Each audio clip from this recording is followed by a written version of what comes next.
Ora viva, muito boa noite, bem-vindo à edição de segunda-feira do seu jornal principal. 171 milhões de meticais em valores monetários e em espécie foram arrecadados para combater a malária no país. O governo enaltece a iniciativa do Fundo da Malária e hoje foi o primeiro dia, neste caso, da primeira Conferência Nacional dos Doadores. Moçambique está entre os 10 países mais afetados pela malária no mundo. Estimativas indicam que, anualmente, mais de 5 milhões de pessoas, na sua maioria crianças, são afetadas pela doença.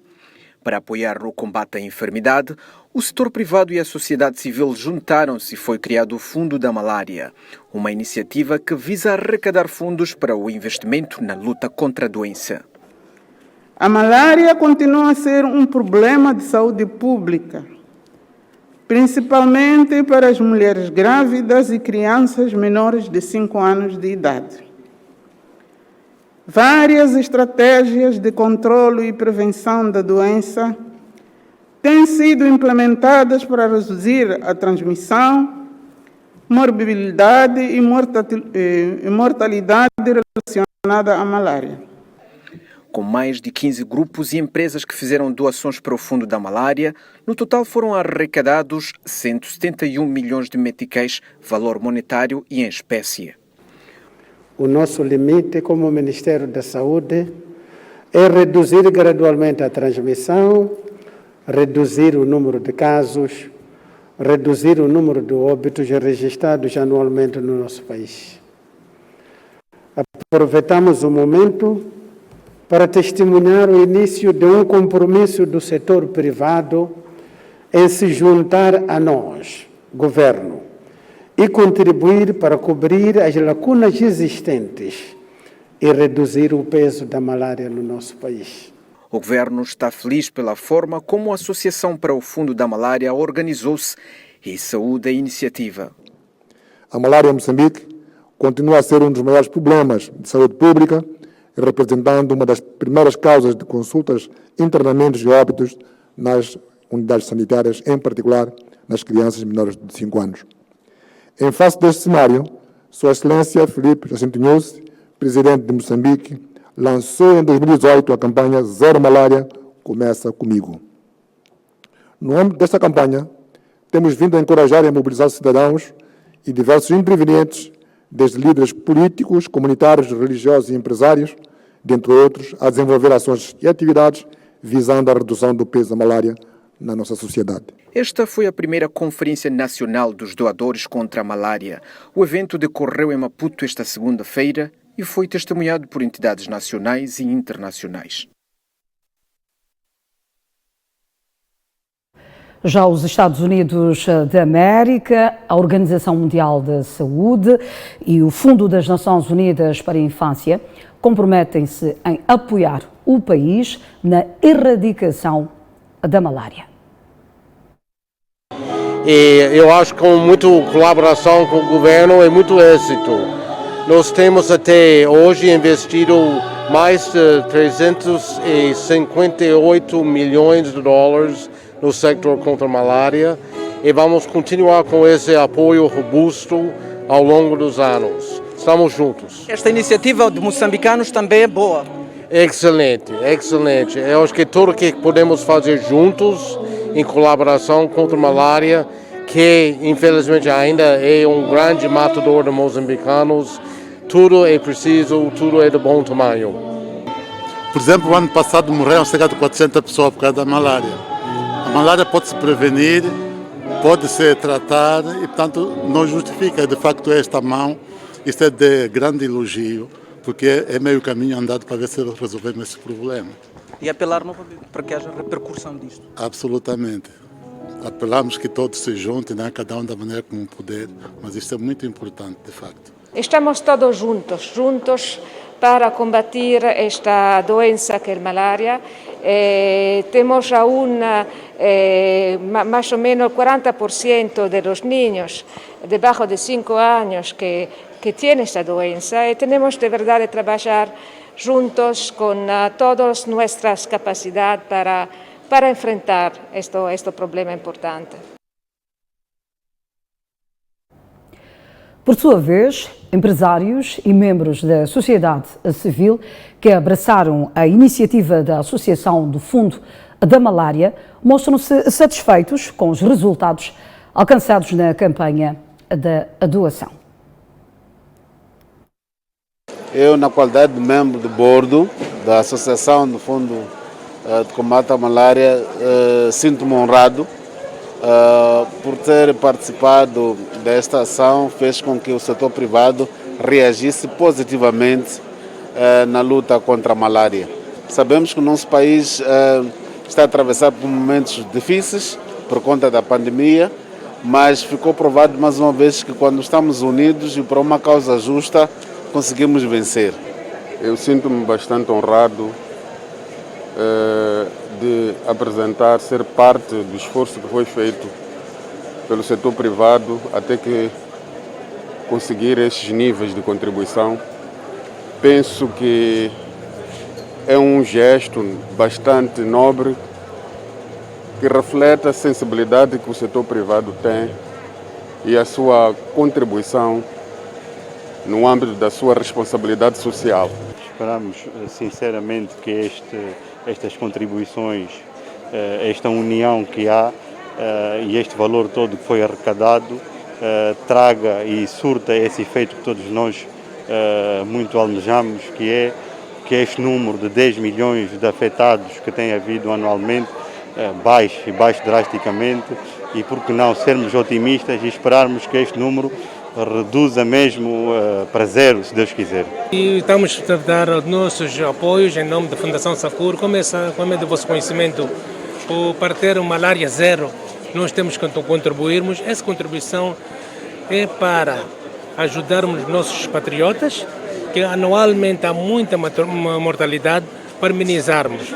Mas isso também é um passo que nós temos que continuar, termos palestras nas escolas, nas igrejas, nas mesquitas, para conseguirmos minimizar.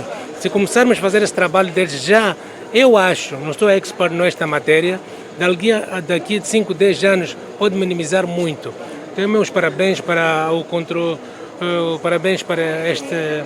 esta caravana de malária zero, e particularmente também parabéns para o nosso Ministro de Saúde, que ele levou esta caravana até este momento, e tenho fé que vamos ir para frente todos juntos. Muito obrigado. Portanto, foram as reações à volta do Fundo contra a Malária, uma iniciativa na qual a TV Sucesso faz parte dela. Seguimos com outras notícias e desta vez para dizer que a petrolífera francesa Total confirma a sua retirada e de mais de 100 mil colaboradores em Afunge devido aos ataques a terroristas em Cabo Delgado. Através de um comunicado de imprensa divulgado esta segunda-feira, a petrolífera francesa pronunciou-se oficialmente em relação à retirada do investimento em Cabo Delgado devido a ameaças terroristas. No referido comunicado, a Total diz que, devido à evolução da situação de insegurança na Zona Norte, retirou 100 mil colaboradores de Afunge. A empresa francesa manifestou a sua solidariedade para com o governo e o povo moçambicano. Na mesma nota, a companhia petrolífera avança que deseja que as ações levadas a cabo pelo governo e os parceiros regionais e internacionais permitam o restabelecimento da segurança e da estabilidade de forma sustentada. E o Instituto Nacional de Petróleos diz que a Total poderá rescindir mais contratos com as empresas subcontratadas caso neste caso prevaleça a interrupção das atividades. A instituição desmente informações que dão conta do abandono da petrolífera francesa para a Tanzânia e Uganda. A Total evoca, portanto, no âmbito dos seus contratos com as empresas EPCistas, a cláusula de força maior.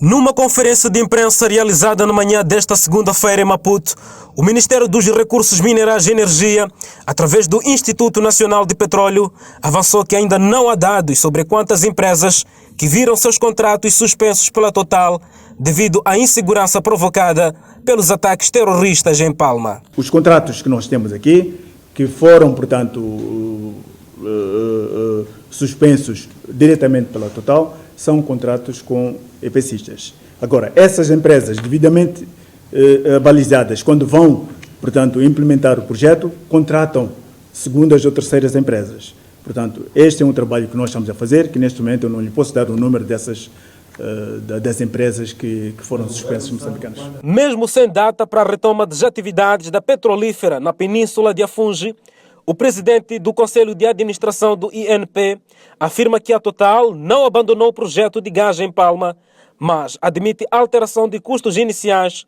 se houver atraso na exploração do gás. Os trabalhos estavam sendo feitos, foram interrompidos, aliás é a segunda interrupção, como nós sabemos, e isso levará de alguma forma, portanto também temos que ser realistas, a uma pequena, portanto, alteração daquilo que eram as bases iniciais, portanto, dos custos que tinham sido programados. Naturalmente, portanto, no final iremos verificar quais é que são os custos que, portanto, poderão ser tomados como recuperáveis. Com a interrupção temporária das operações, a Total não poderá durante este tempo cumprir com as obrigações contratualmente assumidas e poderá ainda vir a rescindir mais contratos com outros prestadores de bens e serviços, dependendo do tempo que durar a interrupção. O ministro dos Recursos Minerais e Energia, Max Tonella, diz que não sabe ao certo quantas empresas subcontratadas pela Total tiveram a rescisão dos contratos com a multinacional. Nós estamos a trabalhar de acordo com o plano inicial, aprovado pelo Plano de Desenvolvimento, pelo Governo, Plano de Desenvolvimento, que prevê a entrada em funcionamento da plataforma em meados do ano de 2022. E é neste quadro que a plataforma está em processo de conclusão para que possa iniciar esta operação. E neste momento decorrem os trabalhos previstos no mar, portanto, preparação dos 6 furos que estão a ser abertos, que irão alimentar a plataforma. Contratadas da Total já comunicaram, portanto, a suspensão dos contratos ao Governo neste momento? Ainda estamos a trabalhar, não temos dados consolidados das empresas.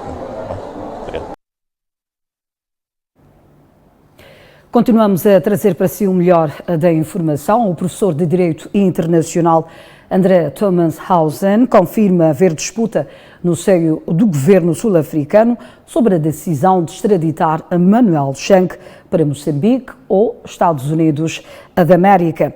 Já o advogado Rodrigo Rocha diz que é normal a disputa por tratar-se de uma decisão política.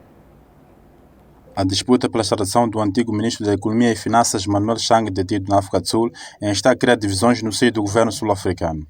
O professor de Direito Internacional André Thomas-Hausen explica os contornos da disputa. O lobby em favor de um regresso de Manuel Chang para o Maputo está a ser feito pelo casal Ngakula.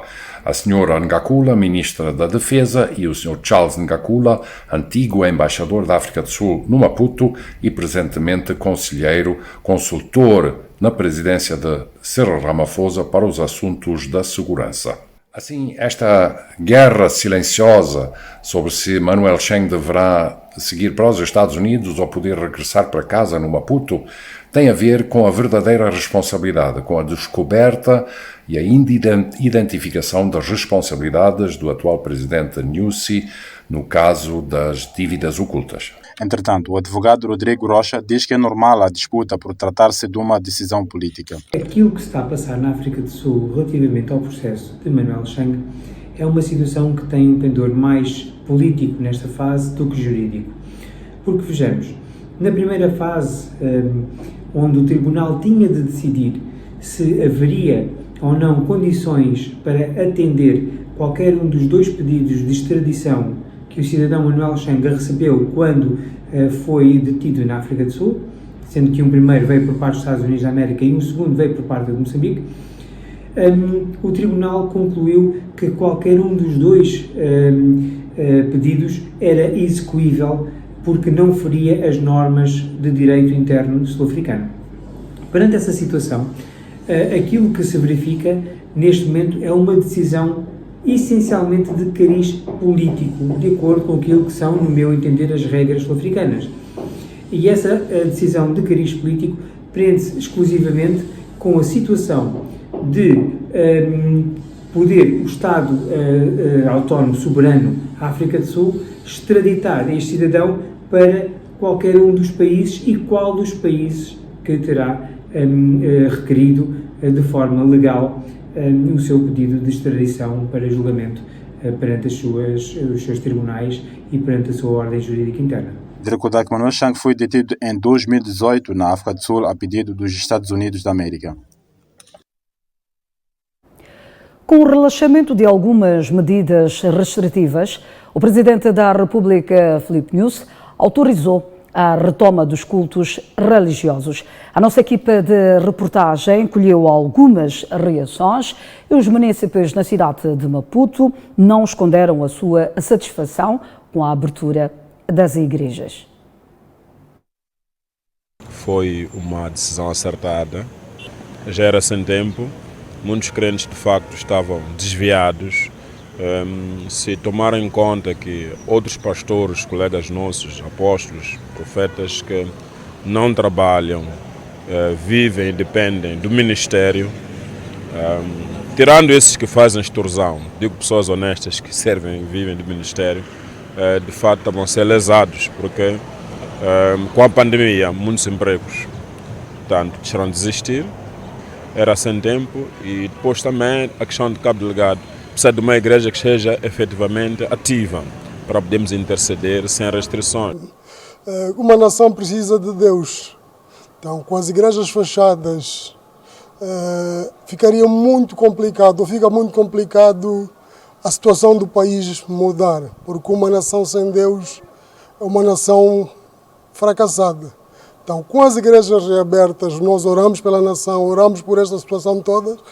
Aí temos o favor de Deus para que Deus coloque a mão nesta nação e as coisas possam melhorar. E pronto, mas estamos felizes e acreditamos que com este relaxamento das medidas em relação às igrejas, a vida da sociedade vai mudar, porque vamos orar mais, vamos buscar mais a Deus e juntos temos mais força, e isso não haja dúvidas. Estamos felizes. Bem, recebemos esta notícia com muito agrado e satisfação, uma vez que estávamos há 60 dias quase com as igrejas, as mesquitas encerradas. Isso criou-nos um grande transtorno para nós, em geral os crentes. Coragem e prontos, ter de reabrir as igrejas, as mesquitas. Estamos muito satisfeitos com isso. Já o secretário de Estado do Desporto, Gilberto Mendes, diz que a retoma de Moçambola é positiva, mas pode trazer impactos negativos aos clubes que sobrevivem da bilheteira. O Presidente da República anunciou, dentre várias medidas, o reinício de Moçambola mediante a realização regular de testes de Covid-19, sem público no campo e em estrita observância do protocolo sanitário. O secretário de Estado do Desporto, Gilberto Mendes, afirma que esta retoma pode trazer impactos nefastos. Bom, já está com impacto negativo, né? Naturalmente, os clubes vivem da receita, mas foi assim que a gente arrancou. E foi com este compromisso que nós arrancamos, portanto, não se coloca essa questão neste momento.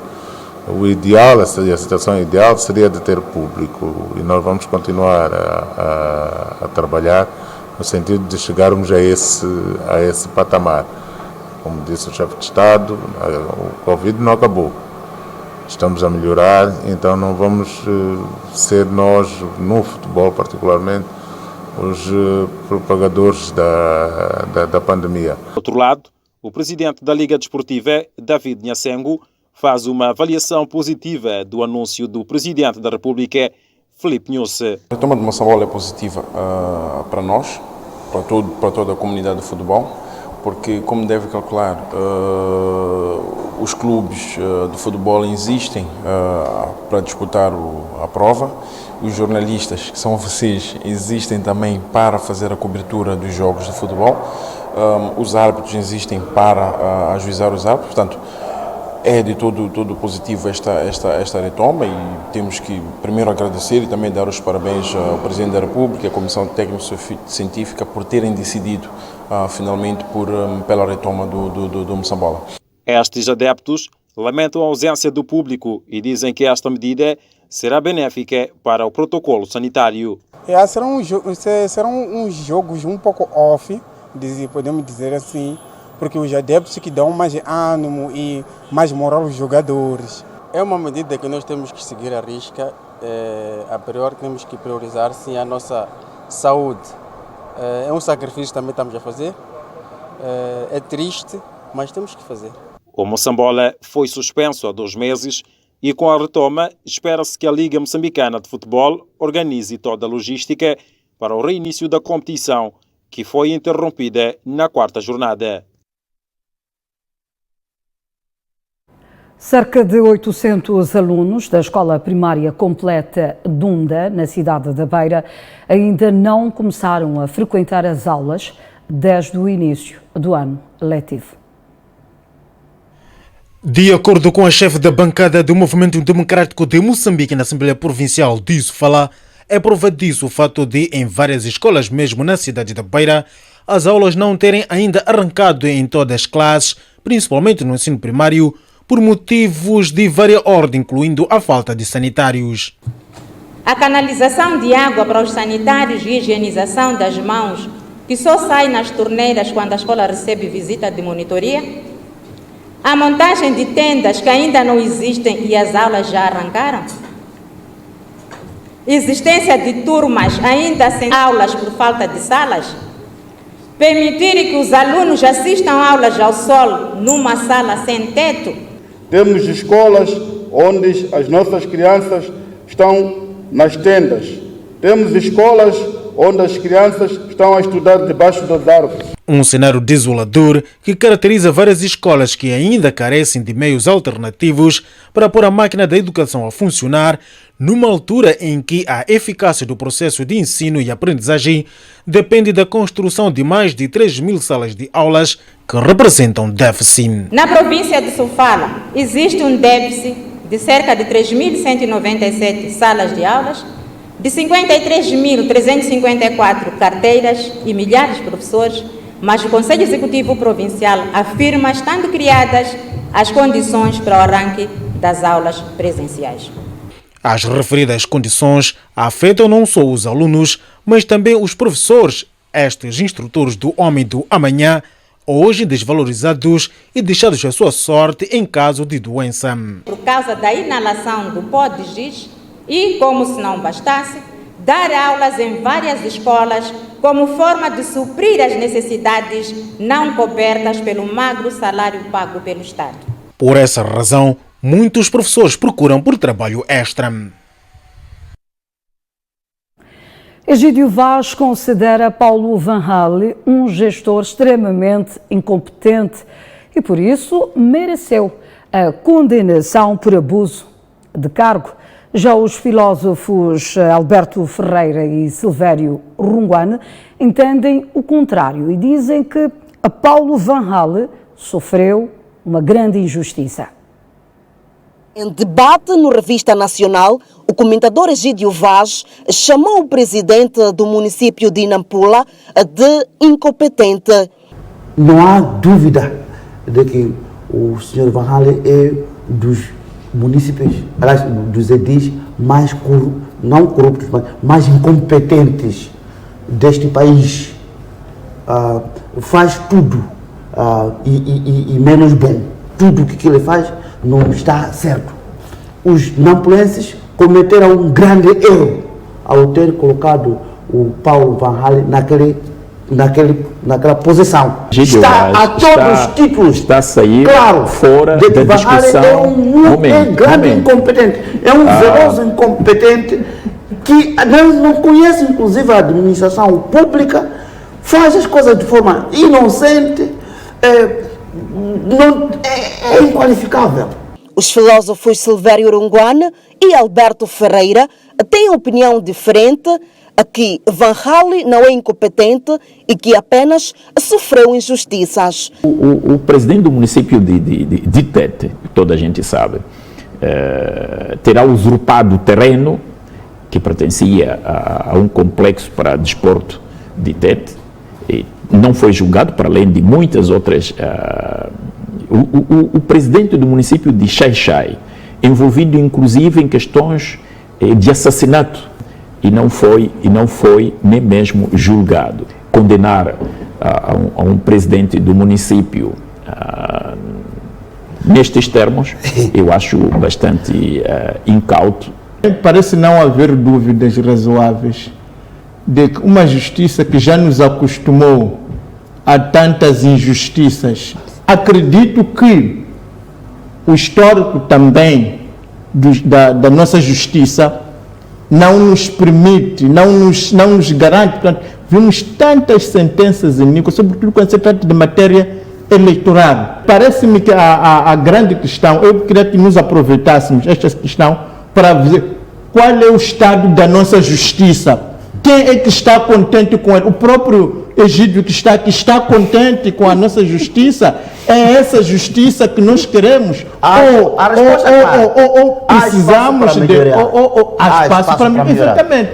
No capítulo sobre a gestão municipal, os comentadores terminam o debate divergindo sobre a alegada incompetência de presidentes de alguns municípios. Eu só dizer que a incompetência do Van Halen levou a que ele cometesse erros de palmatória, até, obviamente, ser julgado. Não, mas só que aí a pergunta é isso. Se alguém for incompetente... por exemplo, o que ele... Não, se for incompetente, se for verdade que é incompetente, há razão para incriminá-lo. Porque este país está cheio de incompetentes. Portanto, se a partir de hoje, se os juízes estão a condená-lo, não porque cometeu uma infração concreta, mas por ser incompetente, eu penso que é mau. Agora, se é para julgar os incompetentes, acho que os juízes não terão mesmo matéria para respirar. Pessoalmente estava em Nampula e não vi toda esta incompetência. Mas experimentemos perguntar à população de Amatola se estão contentes com o senhor Costa. Não, se é para julgar os incompetentes, temos julgar um incompetente Calixto. E também temos mostrado uma incompetência toda a prova, que temos a cidade cheia de lixo, as estradas de fato. Será também julgado esse incompetente? Chama-se viés de proximidade. Há um caso concreto julgado. Aí está o programa Revista Nacional. Vai ao ar todos os domingos, pontualmente às 20h30, aqui na TV Sucesso. Seguimos com outras notícias. Covid-19 faz mais 2 mortes, 50 infecções. Entretanto, 426 pessoas recuperaram da doença. Segundo dados do Ministério da Saúde, todos os novos óbitos por Covid-19 são do sexo feminino. Um foi declarado no dia 25 do corrente mês e o outro foi declarado esta segunda-feira. Ambos são de nacionalidade moçambicana, de 42 e 56 anos de idade. As autoridades sanitárias referem também que nas últimas 24 horas foram registados por suspeitas 876 indivíduos, tendo resultado em 50 casos positivos, sendo 47 pessoas de nacionalidade moçambicana e o restante de nacionalidade estrangeira. Assim, o país tem, atualmente, 69.715 casos positivos, onde 69.399 são de transmissão local e 316 são importados. Para si que só agora ligou-se a nós, bem-vindo, está a acompanhar o Jornal Principal. Encontrado um corpo na fossa, no bairro Tambara 2, na cidade de Chimoio. A população presume que tenha havido uma ação criminosa. Trata-se de um jovem que aparenta ter mais de 20 anos de idade que foi encontrado nesta fossa por este residente que pretendia junto à sua família fazer limpeza na área.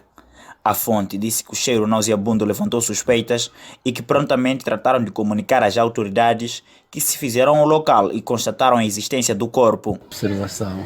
Notamos na vizinhança, na parte da fossa, aí, chinelos. Então, suscitou-nos mais uma dúvida do que se passava.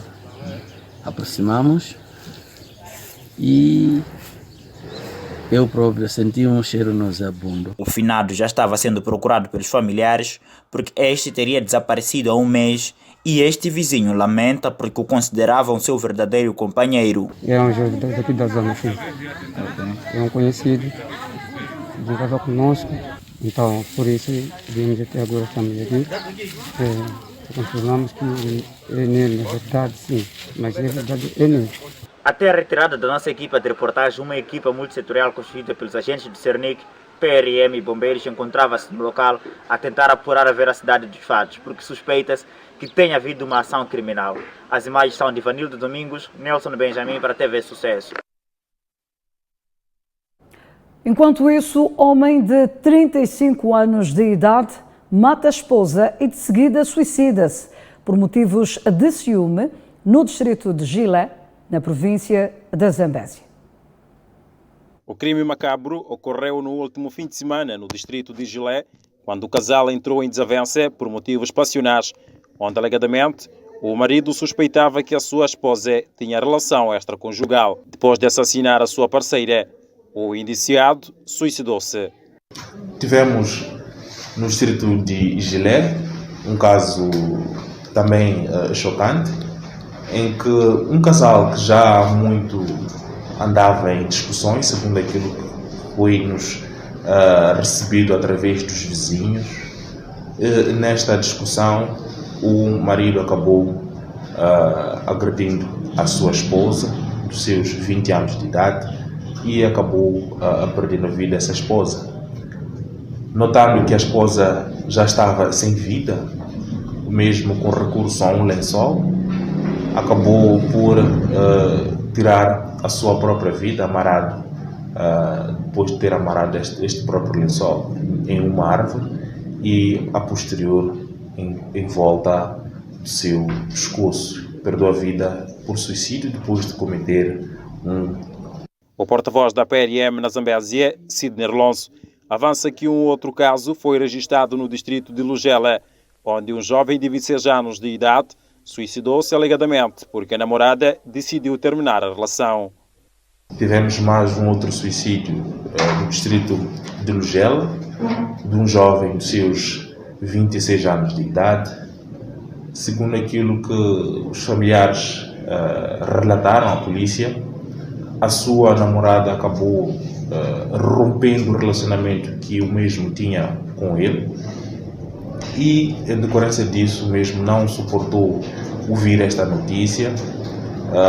Envolvidos uma semana depois do término, mesmo mostrava um comportamento estranho, não comia, estava depressivo e, em decorrência disso, veio a, infelizmente, suicidar-se, também nos mesmos moldes que nós referenciamos no caso anterior. Mais uma vez, nós apelamos à população a ter muita paciência, ter muita calma e também a não optar em tirar a sua própria vida em situação parecida ou em qualquer outra situação que possa suscitar esta vontade. As autoridades policiais na Zambésia apelam à população a resolver problemas através do diálogo, por forma a evitar casos do género. A Polícia da República de Moçambique diz que ainda não tem pista dos raptores do filho do empresário Ramis, ocorrido na cidade de Chimoio no último sábado.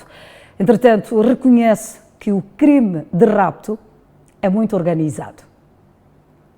Em conferência de imprensa que o chefe do Departamento de Relações Públicas, Mário Arnassa, no Comando Provincial da PRM Manica, deu a conhecer que ainda não há pistas para neutralização ou possível resgate do filho do empresário Ramis, raptado na noite do último sábado.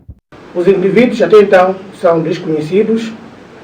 Há um trabalho que está sendo levado a cabo pela polícia no sentido de neutralizá-los, mas, segundo o modo operante deste grupo, abordaram esse cidadão efetuando um disparo como forma de imobilizar a vítima. A polícia manica reconhece que o crime de rapto é bastante organizado, mesmo assim diz que não vai baixar a guarda até que sejam neutralizados os raptores.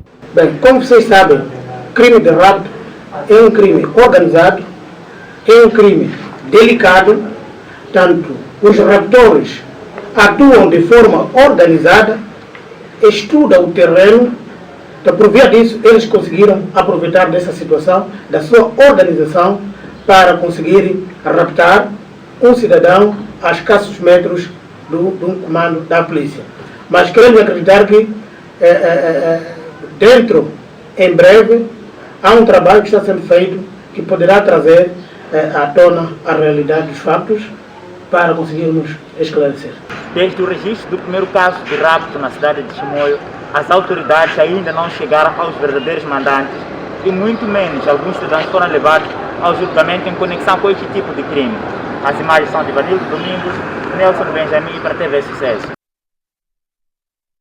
A Polícia Municipal na cidade de Maputo promete apertar o cerco aos transportadores semicoletivos que persistirem no encurtamento de rotas e na discriminação de passageiros.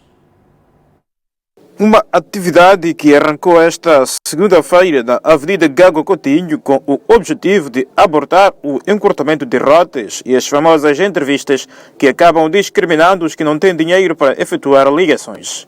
Tolerância zero é o que a Polícia Municipal promete para acabar com estas violações. A viatura tem um destino, não precisa ser questionado, não precisa responder o questionamento, é só uma questão de tomar o veículo para o seu destino. Tolerância zero às famosas entrevistas, tolerância zero ao encurtamento, tolerância zero ao desvio de rota. Este trabalho é rotineiro, vamos intensificar, queremos exortar aos condutores destas viaturas para o cumprimento integral das rotas destes veículos, porque estes veículos têm uma rota que consta da própria licença, tem um destino, então tem o local de partida e de chegada. Na operação, 11 motoristas foram autuados e multados. Foram autuadas aqui 11 viaturas por práticas das vulgas entrevistas e a seleção de passageiros. Na verdade, em algum momento acaba encarecendo aquilo que é a vida do munícipe, num trajeto que podia fazer em 10 meticais, acaba fazendo a 20, 30 ou mais. Então é preciso, em algum momento, chamarmos a consciência e pararmos com estas infrações, porque realmente há uma transgressão aqui, é preciso corrigir. A Polícia Municipal continuará, no entanto, a tomar estas medidas no sentido de reverter o cenário. A Polícia Municipal promete uma fiscalização permanente dos diferentes terminais da cidade de Maputo. Já os transportadores na cidade de Maputo dizem que o reforço da fiscalização é uma medida injusta e que torna a atividade extremamente insustentável. Este cobrador da rota Facim-Chipamanini fala de uma medida injusta e que pode precipitar a falência da atividade. E como resultado do cometimento da infração, caiu nas malhas da Polícia Municipal e foi-lhe imposto uma multa de 10 mil meticais. Não cair, não é lotação, nada. Aqui não é justo. Carregarmos três pessoas. E ainda por cima o que acontece hoje aqui, deixaram uma pessoa que nem está fardado lá, fim de querer subir chapa e liga para aqui. Por que que não nos pegam lá mesmo, lá no jardim? Estamos a ser pego aqui por quê? 10 mil meticais, levaram a carta do meu motorista. Estamos aqui sentados. Onde é que havemos de encontrar os 10 mil meticais? Nós também não ganhamos nada nisto aqui. 130 meticais por carregar 13 pessoas. Este transportador, na sua inocência, confirma que tem submetido os passageiros a entrevistas. Os que fazem entrevistas do algum momento pergunta onde que você desce, quando veja que o carro já está cheio, você carrega 3. Quando vê que o carro já está cheio, então onde é que a polícia? Nós tentamos fazer tipo carregar 4x4, mas onde é a polícia? Não carregamos 4x4. Agora tem essa multa, dizem que tem que pagar 10 mil meticais, porque fez essa seleção dos passageiros. Mas os passageiros subiram e desceram de Machazine para Chipamanini. Gastamos 4 litros de combustível, mas carregando 3, só pessoas que não descem de Machazine para Chipamanini, só fazemos 3 litros e meio, nem compensamos o combustível que nós gastamos. Já este outro transportador fala de uma multa injusta, visto que, na sua opinião, não cometeu nenhuma infração. Não, eu só tinha falado de uma pessoa. O cobrador chegou ali, chegou uma senhora que era entrar de Vulcano. Então o cobrador disse não, eu entro da Avenida Angola. Esse é o meu problema, me prende aqui. Uma pessoa que quer entrar de Vulcano, mandaram voltar para subir do outro da Angola. Mais nada. De lembrar que para flagrar os transportadores prevaricadores, um agente da Polícia Municipal fez passar por passageiro. Olhamos agora a atualidade internacional, onde o professor de Direito Internacional residente na África do Sul, Thomas House, diz que a decisão de suspender os ordenados dos advogados de Jacob Zuma por parte do governo poderá arruinar financeiramente o ex-estadista. Às vésperas de mais um julgamento na África do Sul, o antigo presidente Jacob Zuma está sem advogados de defesa. O abandono do caso por parte dos causídicos está relacionado com a decisão do Tribunal Supremo que ordenou que o Estado parasse de pagar os honorários aos advogados de Zuma. O professor de Direito Internacional residente na África do Sul, André Thomas Hausen, diz que a decisão do tribunal pode arruinar financeiramente o antigo presidente. Esta despesa com que Jacob Zuma não podia ter calculado praticamente financeiramente vai arruiná-lo. São uns 30 a 40 milhões de randas que terá que pagar. E assim, a sua posição nos processos que estão em curso vai depender muito do carisma político deste ex-presidente da África do Sul. Ele tem muitos amigos, está no coração de muitos sul-africanos que sentem por ele um carinho, além do respeito. O abandono dos advogados de Jacob Zuma, da defesa dele em vários processos, crime e civis contra ele, tem a ver com uma decisão do Tribunal Supremo da África do Sul em 13 de abril, em que o Tribunal Supremo resolveu que todos os pagamentos feitos em favor de Jacob Zuma para cobrir as suas despesas legais desde 2012 devem ser devolvidos e trata-se de montantes de valores muito importantes. O mesmo admite que Zuma cometeu muitos erros na sua governação, mas ainda é visto como herói pelo povo sul-africano. Cometeu muitos erros, gravíssimos erros, prejudicou a economia da África do Sul e as infraestruturas da África do Sul de uma maneira extraordinária. Mas continua a ser um grande herói da libertação, continua a ser uma pessoa que especialmente o povo Zulu adora e gostaria de ver protegido. Jacob Zuma será sempre uma das grandes personalidades da libertação da África do Sul e da independência plena da África do Sul como Estado africano. E assim muitos sentem, especialmente no povo Zulu, que o Estado, que o atual presidente Ramaphosa deveriam mostrá-lo mais respeito e desistir de uma perseguição judicial que para Zuma necessariamente vai acabar mal. Jacob Zuma vai a mais um julgamento nos próximos dias, numa altura em que o partido ANC encontra-se dividido. Finalmente, as vacinas da Covid-19 chegam a Madagascar, numa altura em que o Estado tem vindo a descredibilizar o uso do chá anti-Covid, que era tido como um forte aliado para combater a doença. Tratam-se das vacinas Covishield da AstraZeneca, produzida na Índia, a Pfizer, chinesa Sinopharm e Johnson & Johnson, disse o Ministro da Saúde, Jan Louis, adiantando que estas primeiras doses se destinam ao pessoal da saúde e da polícia.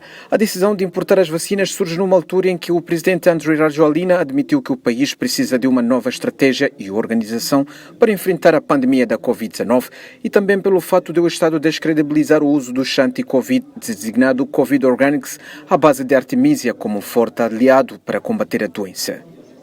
Ainda assim, o remédio natural mantém-se no protocolo para tratamento em hospitais e está a ser gratuitamente distribuído à população, juntamente com medicamentos como o paracetamol.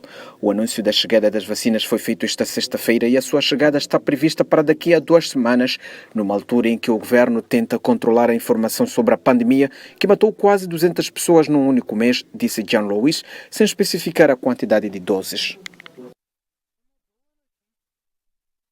Ex-presidente do Peru testa positivo para o novo coronavírus, 6 meses depois de ter beneficiado da vacinação que originou um escândalo político. Apesar dos cuidados necessários para evitar trazer o vírus para casa, a minha esposa e eu tivemos resultados positivos para a Covid-19 e somos sintomáticos. A minha família está a tomar as medidas de isolamento necessárias. Não vamos baixar a guarda, lê-se uma publicação partilhada na conta oficial de Martin Vizcarra na rede social Twitter. O contágio ocorreu na semana em que o ex-presidente foi proibido pelo Congresso de exercer cargos políticos por ter sido vacinado indevidamente em outubro com doses de Sinopharm. Martin Vizcarra não poderá, por isso, ocupar o lugar de deputado para o qual foi recentemente eleito. O ex-presidente do Peru, de 58 anos de idade, está envolvido num escândalo batizado Vacinagate. Em fevereiro, ficou a saber-se que um grupo de 470 pessoas tinham sido vacinados recentemente contra a Covid-19 antes do arranque oficial da campanha de vacinação. O escândalo levou à demissão da ministra da Saúde, Pilar Mazeto, e da dos Negócios Estrangeiros, Elizabeth Astet. Martin Vizcarra nega ter sido vacinado indevidamente. O ex-governante alega que ele e o seu irmão e a sua mulher foram voluntários num ensaio clínico que aconteceu antes do início oficial da campanha de vacinação. O Peru enfrenta a segunda vaga da epidemia da Covid-19, alimentada por uma variante com origem no Brasil. É sempre um prazer estar na sua companhia, caro telespectador. Conto consigo amanhã, à mesma hora. Até lá, passe bem e votos de um excelente descanso.